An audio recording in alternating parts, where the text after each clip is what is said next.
Well, good morning and welcome back to the Broadcast Retirement Network. I'm Jeff Snyder, and this is BRN AM for Monday, December 7th, 2020. And here are our top stories. What would a $435 billion loss look like for the federal student loan portfolio? And university employees relying on the social safety net. So joining me now to discuss this and more is Rick Seltzer. He's editor for Inside Higher Ed. Rick, great to see you. Thanks for joining us this morning. Great to see you too, and thank you for having me. Yeah, it's always great talking with you. Higher education, really an important part of what we do here in America, and learning and trying to better improve ourselves. A lot of talk though, Rick, on forgiving student loan debt, and I know you just wrote a story on this and really looked into it in deeper detail. What can you tell us? Right. We have interesting windows into how the student loan market or the student loan portfolio is functioning right now. Most recently, the Wall Street Journal had a report on a consultant's report that the Department of Education commissioned on its federal student loan portfolio. The federal government issues and holds almost all of the student loan debt in this country, or the vast majority of it, since some changes to the law about a little more than a decade ago. So this is a $1.37 trillion portfolio as of the beginning of the year. It's bigger now, but the snapshot was starting at the beginning of the year. And this report essentially calculated to find that the feds can anticipate about $935 billion of that $1.37 trillion being repaid, leaving taxpayers absorbing about $435 billion. Wow. Now, yeah, it's a big number. What's driving that is going to be the obvious question, right? And the answer essentially is income-based repayment programs that end in debt forgiveness after a decade, 2 or 3. That's where most of this write-off is coming. I mean, that is just a significant number. And I know there's been some talk in the Congress and elsewhere, maybe a new administration, about student loan debt forgiveness. But, it's a little hard for me to understand, and maybe you have some more details and answers from some of the studies. You just walk away from this debt. Who pays it, right? The taxpayers, you, me, other people who are paying taxes, right? So I guess I'm not understanding the logic behind it, but I need to be educated clearly. So tell me what else I should know. Yeah, we should know. Very interesting, and I would say right now that sometimes this gets cast as a right versus left issue in ways that it isn't that clear. There are some thinkers on the right who actually argue we're already doing debt forgiveness for the people who need it the least, while leaving those who need it the most to pay for years and years because they cannot keep up with their payments. A lot of this is really numbers on a page. I know that sounds awful, and it is numbers that you can base future budget projections on. But essentially, what's happening right now is the feds are issuing the money to colleges so that students can enroll, and then the students are paying it back either on a fixed payment plan or on a graduated plan based on their income. And that graduated plan based on their income is where you're seeing some of this variability time. And it isn't any one moment where this debt all accelerates and comes due for us. It's just one of those things where, like anything else in the federal budget, there's a little deficit versus what was expected, or it comes in a little higher than what was expected, and the feds make up for it by borrowing from another program, or taxes, or by issuing debt of their own. So it's a very complicated accounting process going on here. To me, that number really crystallizes how this system isn't necessarily working for either side, the student or the federal government. Yep. Because you have students who, in some cases, are paying high tuition. They're not feeling that price transparency when they're enrolled in college because it's debt that they'll pay back later. Then when they get out, many of the people who struggle to pay it back the most actually never graduate, so they don't get that wage bump that you see from having a degree. But the largest dollar amounts are actually for people who go on to graduate school and take advantage of some programs that have no borrowing limits for graduate programs. Then they get out. Sometimes they get a wage bump, sometimes they don't. They can enroll in a income-driven repayment program, and it may be 10 years, it may be 20 years, maybe 25 years, maybe 30 years, depending on some of the variable programs and the details, before they ever finish doing that. And at the end of that, their debt may be forgiven. To the government, it looks like there's a large percentage of it that gets written off. But if you're paying back a loan based on your income for 25 years, you probably don't feel like much is being forgiven either. So I think there's an interesting perception gap there, and there is potential for a lot of unhappiness going forward. Yeah, well, I think it's just a burden. We've talked about this on and on. And I think a lot of people feel like if you had this hanging over your head, meaning the debt hanging over your head, and all your earnings, or a lot of your earnings are going outside of your living expenses, go towards paying off this debt, what are you going to have for yourself in the future, right? What are you going to have for retirement?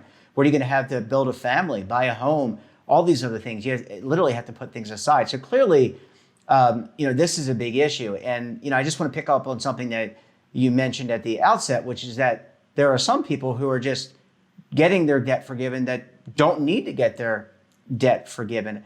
I mean, is it time? And look, we just went through things with the CARES Act, right? That delayed payments or suspended payments for a period of time. And I guess we have yet to see whether or not that gets extended, right? Because that's part of this, hope what we're hearing is a new stimulus bill.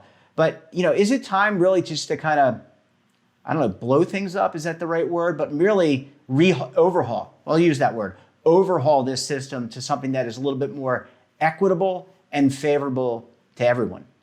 Yeah, I think we're in an interesting place with it, because I think groups on all sides of the aisle would like to have an overhaul that would create a more equitable system, one that doesn't necessarily forgive debt for the people who have the highest earning potential or the highest degrees, but forgives debt for people who, actually struggle to repay and maybe never graduated from college. The problem there is, I think there's a lack of trust on different sides. I think there is an incentive for the higher education sector to continue to draw funding from the federal government. Most places could not continue with their operating budgets the way they are if they did not have federal support. So if the federal support does not come in the form of loans, what form does it come in the form of? Someone has to take the risk in this system for paying to educate students when they are 18 to 24 years old. And 18 to 24-year-olds are a risky bet. It's difficult to underwrite that borrower because they don't have a history of borrowing, and it's hard to project what the labor market's going to look like for them going forward. Yeah, and I left out, and I think you brought it up in a nice way, which is the schools have a part to play too. They have very high tuition. Maybe they need to look at their infrastructure and what the costs are. So I think there's a lot of people here, a lot of folks here around the stakeholders, I should say, around the table that need to kind of work through this. Well, Rick, I want to go to a very quick commercial break. When we come back, we'll talk about university employees using the social safety net. You're going to want to stay tuned right here on BRN AM.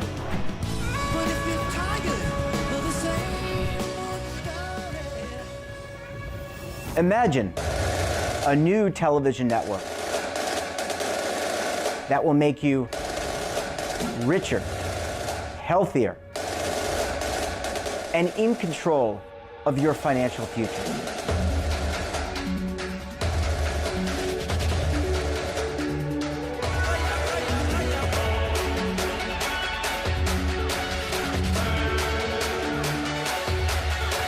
This network is for the policewoman in Nashville, Tennessee, the baker in Dubuque, Iowa, the teacher in Lexington, Kentucky. We want to make the idea of savings and retirement culturally relevant. But what do you see as a defining issue of the midterms, especially for the smaller businesses? I mean, they are the lifeblood of the American economy.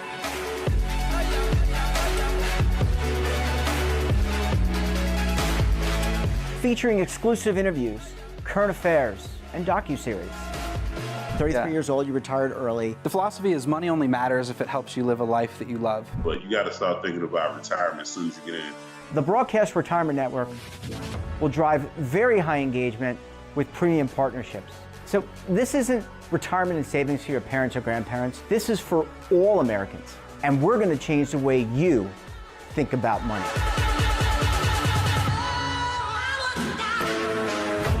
Welcome to the next frontier of retirement and savings. This is BRN, the Broadcast Retirement Network. Hi folks, Joe Namath here, and if you're on Medicare, this is important. You're now entitled to eliminate copays and get dental care, dentures, eyeglasses, prescription coverage, in-home aids, unlimited transportation, and home-delivered meals, all at no additional cost. Plus, your zip code may have coverage with the Give Back benefit that adds money back to your Social Security check every month. Look, with the uncertainty of the virus and vaccines, you need to get everything you're entitled to. Here's the bottom line. Call to get significant benefits at no additional cost and see if your zip code has coverage with the Give Back benefit. Millions of people have trusted the Medicare Coverage Helpline. You can too. Call now. It's free. Call 1-800-924-3920. That's 1-800-924-3920. Welcome back. We're talking to Inside Higher Ed's Rick Seltzer. Rick, thanks so much for staying with us this morning. Thank you. So as I teased when we went to commercial break, I mean, this is a story that you wrote that I'm very, very interested in. I was very interested in student loans, but this one is that there are university employees who are using the social safety net in their states. What can you tell us here? Yeah, this is based on a Government Accountability Office report that came out a few weeks ago. And it essentially studied employed adults who are nonetheless enrolled in two public safety net programs, or one of two. Medicaid, which is the insurance program for low-income individuals, and SNAP, which is better known as, or formerly known as, food stamps. And you might have seen discussion on this issue as it relates to the largest private for-profit employers in this country. And by that, we're talking about your Walmarts, your McDonald's. They get a lot of criticism for not paying their cashiers, say, a living wage that would allow them to feed their families or have health insurance, or they get criticized for not providing health insurance.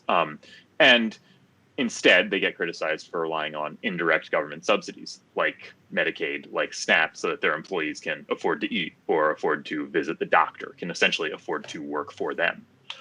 And we can talk about the merits of the. What's interesting now is the GAO looked at the largest employers of working adults working 35 hours or more a week who are receiving Medicaid and SNAP benefits in several states that provided good data or reliable data. And in addition to those private employers, like the Walmarts, like the McDonald's, the Dollar Trees, it also picked up on some major research universities in several states. Indiana University, Purdue University, the University of Maine system, the University of Rhode Island, as some of the largest employers in their state of working adults on these two public safety net programs. Generally speaking, I reached out to the universities that were on these lists, and generally speaking, their response was they're among the largest employers in their states, which is absolutely true, and their workers have a variety of skills and income levels. A few of them said we are working to try to pay people more. Indiana University, I believe, said we have a plan in place, have had one in place since 2017, but the pandemic is setting us back, but we're going to get back onto it. So you see a really varied picture here and a really more detailed picture of how the labor market is playing out on some of these colleges and universities, where we often see the president, or we often think of the high-powered researcher or physician who works for their medical center, but they employ janitors too. They employ other staff members. They employ food service workers. And generally speaking, they will often employ them at whatever the predominant wage is for that field. What's really interesting, and you really, when you led into this, I mean, you often hear about the Walmarts or Targets that are employing people who are, in a lot of cases, living below the poverty line or having to take advantage of these programs.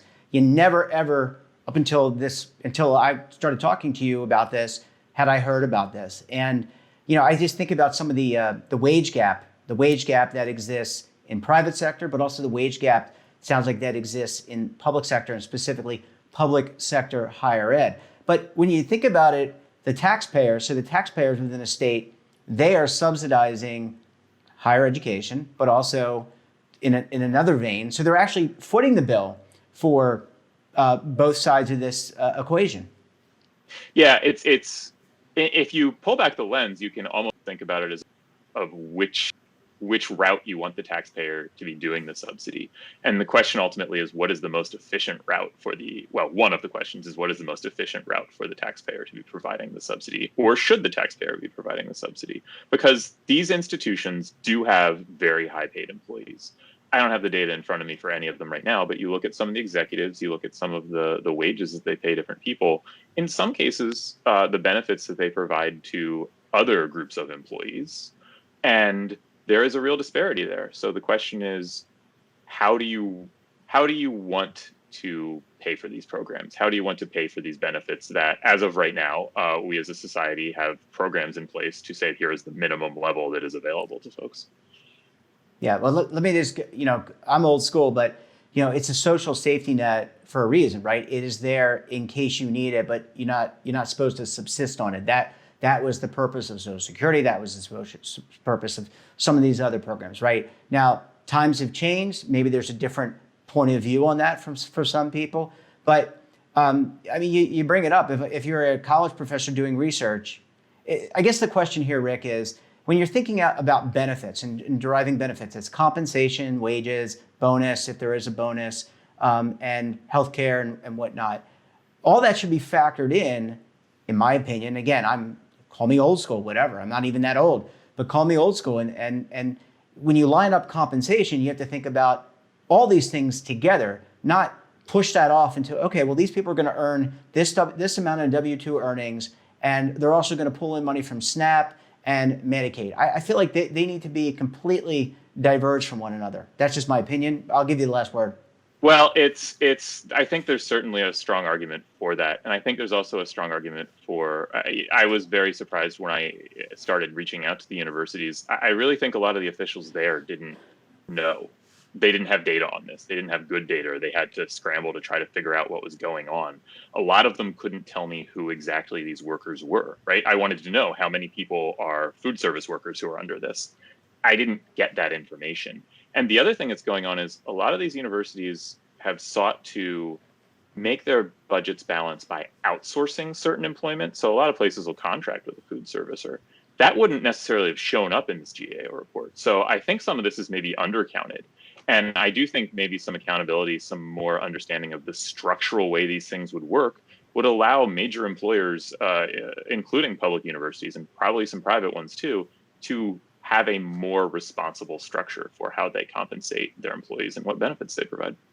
Yeah, well, excellent reporting. It's something that I never knew about, never even thought about. I'm sure our audience, many members of our audience probably as well had never heard of this or thought about it. Rick, great reporting as always. Good to talk to you. Stay safe, and we'll talk to you again very soon. Thanks so much. Be well. And that wraps up this episode of BRN AM. Have a topic of interest or someone you think we should talk to? Drop us a line. And don't forget, all the news in retirement, markets, technology, personal finance, so much more. Check out today's edition of our newsletter, The Morning Pulse. So until tomorrow, I'm Jeff Snyder. Stay safe, keep on saving, and don't forget, roll with the changes.